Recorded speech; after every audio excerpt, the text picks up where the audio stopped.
संध्याकाळच्या 7च्या बुलेटिनमध्ये तुमचं स्वागत आहे। तत्पूर्वी आजच्या सोन्या चांदीचे भाव जाणून घेऊया। आज 24 कॅरेट सोन्याचा दर आहे 1,46,255 रुपये इतका। चांदीचा भाव आहे 2,24,000 प्रति किलोच्या आसपास। आता वेळ न दवडता पाहूया आजच्या दिवसभरातील सर्वात महत्त्वाच्या आणि चर्चेतील बातम्या। माथेरानमधील बांधकाम परवानग्यांची चौकशी। माथेरानमधील शासकीय जमिनीवरील बांधकाम परवानग्यांची कोकण विभागीय आयुक्तामार्फत चौकशी केली जाणार असून त्याचा अहवाल हिवाळी अधिवेशनात सादर केला जाणार असल्याची माहिती महसूल मंत्री चंद्रशेखर बावनकुळे यांनी विधिमंडळात दिली। चौकशीनंतर आवश्यक ती कारवाई केली जाणार असल्याचं त्यांनी म्हटलं आहे। राणेंचा विरोध करणारेच हिट विकेट। निलेश राणेंची अप्रत्यक्ष टीका। आमदार निलेश राणे यांनी माजी खासदार विनायक राऊत यांचे नाव न घेता त्यांच्यावर टीका केली।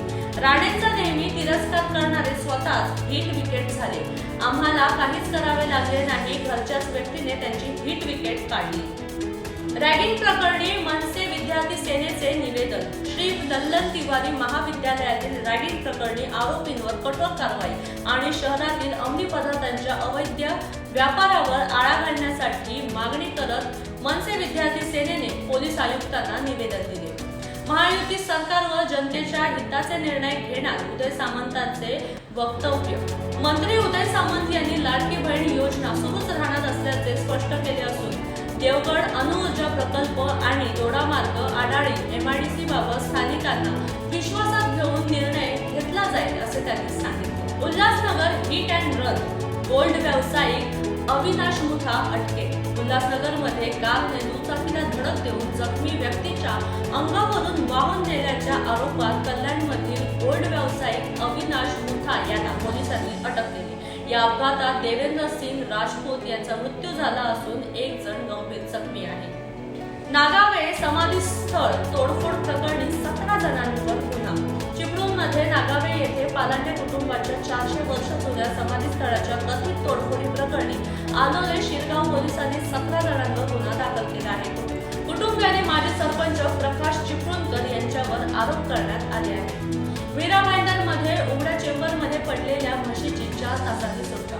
मीरा भाईंदरच्या इंद्रलोक परिसरात उघड्या चेंबरमध्ये पडलेल्या म्हशीची अग्निशमन दल आणि पोलीस तसेच प्राणीप्रेमींच्या मदतीने 4 तासांच्या प्रयत्नानंतर सुखरूप सुटका करण्यात आली। घटनेनंतर मनपाच्या निष्काळजी कारभारावर नागरिकांनी संताप व्यक्त केला। माथेरानमध्ये गढूळ पाण्याचा प्रश्न गंभीर। माथेरानमध्ये शार्लोट लेकमधून येणारे पाणी गढूळ आणि दूषित असल्याने नागरिकांमध्ये चिंता वाढली आहे। अशुद्ध पाणी पुरवठ्यामुळे साथीचे आजार पसरण्याची भीती व्यक्त होत आहे। कर्नाळा खिंडी स्पीड ब्रेकरवर भास्कर जाधवांचा संताप। मुंबई गोवा महामार्गावरील कर्नाळा खिंडीत चढणीवर बसवलेल्या स्पीड ब्रेकर्सवर आमदार भास्कर जाधव यांनी विधिमंडळात प्रशासनाला धारेवर धरले। चुकीच्या नियोजनामुळे वाहतूक कोंडी आणि अपघाताचा धोका वाढण्याचा आरोप त्यांनी केला। कुडाळमध्ये वाढीव वीज बिलाविरोधात ग्रामस्थांचा महावितरण कार्यालयावर मोर्चा। किरनळ गावातील स्मार्ट मीटर आणि वाढीव वीज बिलाविरोधात ग्रामस्थांनी महावितरणाच्या ओरोस कार्यालयावर धडक दिली। तक्रारींची तपासणी करून वाढीव बिले कमी करण्याचे आश्वासन अधिकाऱ्यांनी दिले। दूध भेसळ कारवाईवर सुजय विखे पाटलांचा प्रशासनाला इशारा। दूध भेसळ करणाऱ्यांवर कठोर कारवाई करा, मात्र निष्पाप दूध उत्पादक शेतकऱ्यांना त्रास देऊ नका असा इशारा भाजप नेते सुजय विखे पाटील यांनी दिला। चुकीची कारवाई झाल्यास दूध संकलन बंद करण्याचा इशाराही त्यांनी दिला आहे। वसईत इलेक्ट्रिक दुचाकीचा स्फोट, मोठी दुर्घटना टळली। वसईच्या आनंदनगर परिसरात मध्यरात्री बॅटरीवर चालणाऱ्या इलेक्ट्रिक दुचाकीला अचानक आग लागून स्फोट झाला। दुकानाबाहेर झोपलेल्या कर्मचाऱ्यांनी प्रसंगावधान राखत आग नियंत्रणात आणल्याने मोठी दुर्घटना टळली। घटनेचा पुढील तपास सुरू आहे। तुकाराम मुंडेंच्या कारवाईनंतर गोकुळच्या दूध विक्रीत वाढ। दूध भेसळ विरोधी कारवाईनंतर कोल्हापूरच्या दूध गोकुळ संघाच्या विक्रीत वाढ झाली आहे। गेल्या 40 दिवसात दररोज 1,60,000 लिटर दूध विक्री वाढवण्याची माहिती समोर आली। मंत्री हसन मुश्रीफ यांनी दूध संकलन वाढवण्यावर भर दिला आहे। बाबा फरजत प्रकरणी तपास तीव्र। 5.26 कोटीच्या रोकडीचा स्रोत शोध सुरू। छत्रपती संभाजीनगरमधील बाबा फरजत प्रकरणात एसीबीने आरोपींची चौकशी करत घर आणि कारखान्यांची झडती घेतली। 5.26 कोटीच्या रोकड आणि शस्त्रसाठ्याचा तपास सुरू असून पोलिसांनी आयकर विभागाची मदत घेतली आहे। छत्रपती संभाजीनगरात पन्नी गोदामाला भीषण आग. छत्रपती संभाजीनगर मधील भालगाव शिवारातील तिरुपती एंटरप्राइजेस पन्नी गोदामाला भीषण आग लागली. अग्निशमन दलाकडून आग विझवण्याचे कार्य सुरू असून सुदैवाने जीवितहानी झाली नाही. निकृष्ट बियाणाविरोधात शेतकऱ्यांचा निषेध. अमरावतीच्या चांदूर रेल्वे तालुक्यात सोयाबीनची उगवण न झाल्याने शेतकरी आक्रमक झाले. एसडीओ कार्यालयावर मोर्चा काढत शेतकऱ्यांनी बोगस बियाणे विक्रेत्यांवर कारवाई आणि भरपाईची मागणी केली. सांगलीत कृष्णा नदीत मगरीचा हल्ला.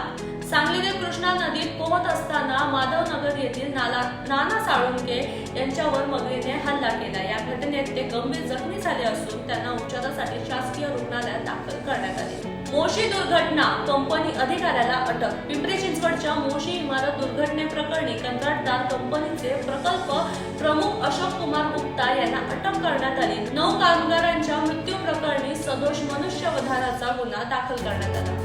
वडिलांच्या आठवणीत शंभूराजे देसाई भाऊ. स्वर्गीय शिवाजीराव देसाई यांच्या 40व्या पुण्यतिथीनिमित्त आयोजित कार्यक्रमात पर्यटन मंत्री शंभूराजे देसाई वडिलांच्या आठवणीतील भाऊक झाले.